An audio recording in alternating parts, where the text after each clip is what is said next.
Our next guest shares a passion for her art as well, in this case, pottery. Summit resident Laura Hanley is an accomplished potter whose work can be found on display in downtown Summit. She uses a potter's wheel to create everything from plates and bowls to vases.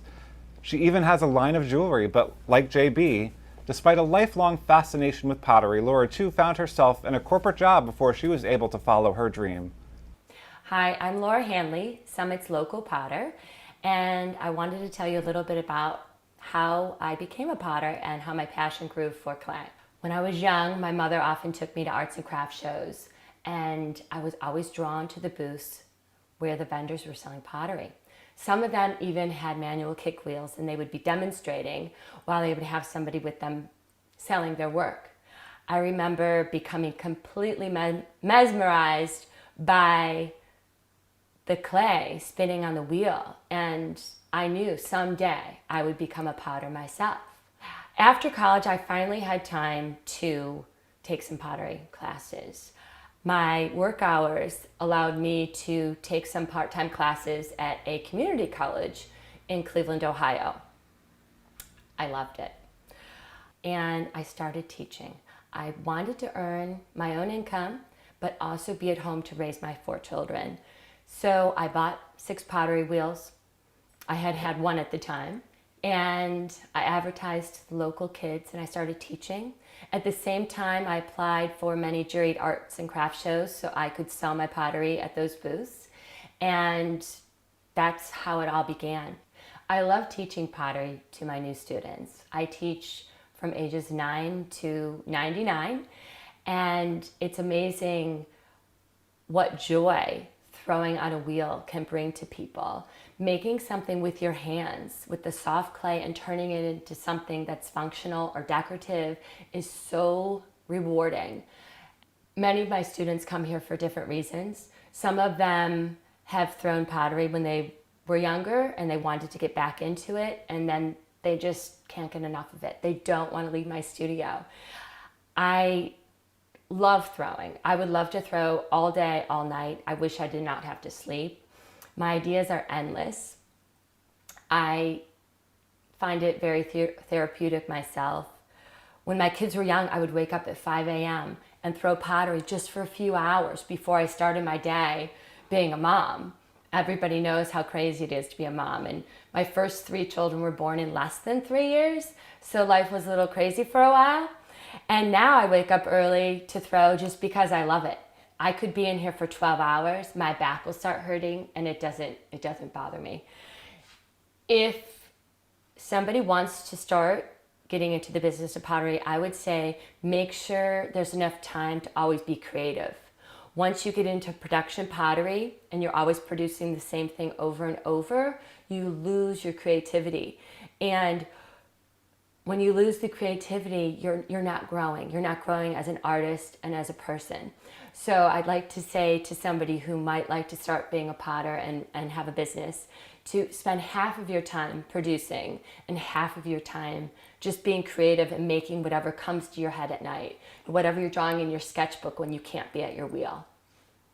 In 2011, I was approached by Annette Dwyer, a Summit resident who was opening up a 4-story building in downtown Summit, which is called Mondo.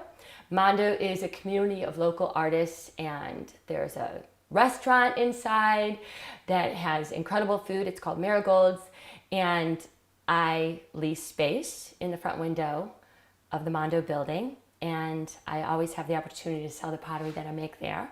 I also sell on my website. I have an Etsy site, all kinds of places to sell my work. My problem is I don't have enough time to keep throwing. I would love to not need to sleep and just throw all day long. It's constantly a way for me to be creative, a way for me to express myself and also earn an income. Today I'm going to show you how to throw a simple bowl on my wheel, and after I throw that piece, I will show you how the piece is trimmed, and than the finished piece, which will end up being this berry bowl back here. My berry bowls are my best-selling item, and I make them in all different sizes, several different glazed colors, and it just seems to be the gift that people give to their friends because nobody has them. And if they do have them, then they want one in a different size or a different color. I have this piece down.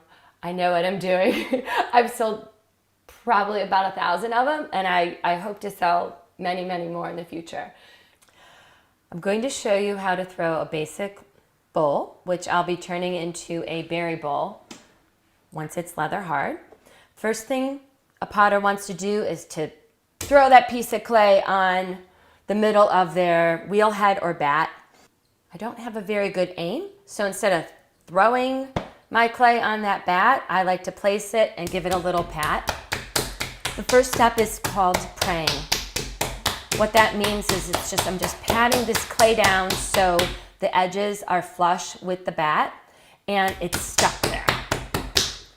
Every step while I'm making a pot is a certain wheel speed, a certain hand positioning, and a certain amount of water.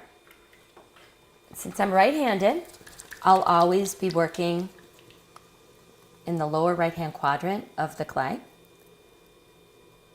and the wheel will be moving counterclockwise for a right-handed person. So after I seal the clay to the wheel, what I'm going to do is wheel wedge the clay up and down to center the clay. I like to take my left elbow on my left hip and use my left elbow to my palm as an axle.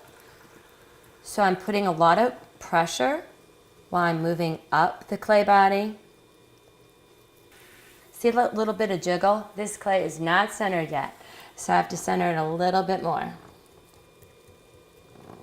Right now what I'm doing is I'm opening up the pot by placing my thumb right through the middle. The clay should be moving around my thumb evenly. And I want to go down to about a ½ inch or so from the bottom. And the way to check that is I would take my needle tool, put my finger on it, stick it all the way down till the needle hits the bat, pull it up, and I'm at about a ½ inch.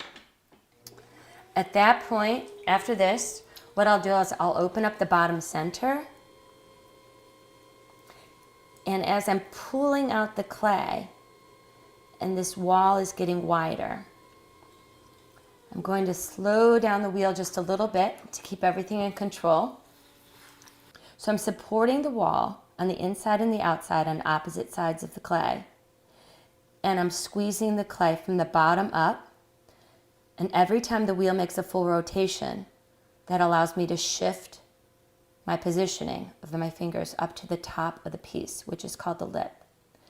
As I move up the wall and the walls get thinner, I want to slow down the wheel a little bit, because the centrifugal force of the wheel will constantly make this piece go wider and wider. When I get to the top, I want to hold it for a few turns, let go, rinse my fingers. After I pull my piece, I'll want to use a rib to kind of give the inside some shape. So once again, I'm supporting the walls on the outside and using this wooden rib on the inside to round out this piece. And a rib can only be used on the wall of a pot if the pot's thrown very evenly. And my final step is to take my wire tool and dislodge the clay from the bat a few times. And I'll stop my wheel, take this off, voila. The next step in making a berry bowl is trimming the piece and drilling holes in it. Right here I have a leather hard bowl. Leather hard means that the lip of the piece is not jiggly, but it's also not so dry that I can't still dig in and trim it. So I'll take some wet clay, 3 small logs, and I'll secure this to the wheel head so it doesn't shift while I'm trimming.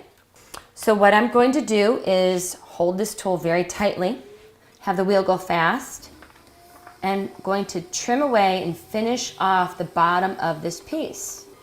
If I don't know how far to trim, what I can do is knock on the piece while the wheel's not going. I'll show you what I mean. If it sounds hollow, I know it's thin enough. If it sounds dense, it's thick and I need to trim some more.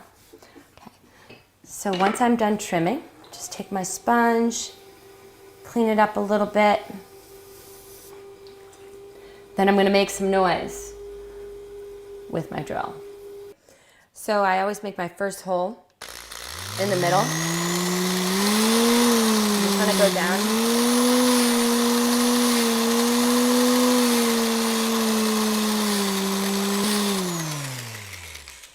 So I drilled the holes in the bottom of the piece. It's about 1/4 inch thick, which is perfect. And I'll continue drilling holes around the side of this until the piece looks like this.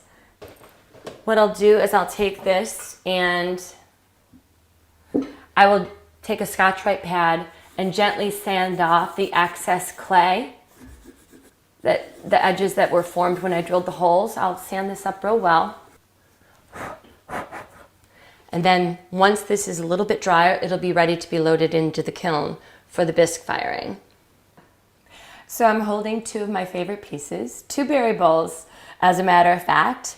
This one is about the size of the piece I showed you when I demonstrated, and this is another one, a smaller one, with one of my favorite glazes on it. All of my pieces can be purchased at Mondo Summit at 426 Springfield Avenue. And I leave you with this: if you can just find any opportunity to work with clay, please find a place to go to. It's an incredible experience, and I can guarantee you'll become hooked like I have.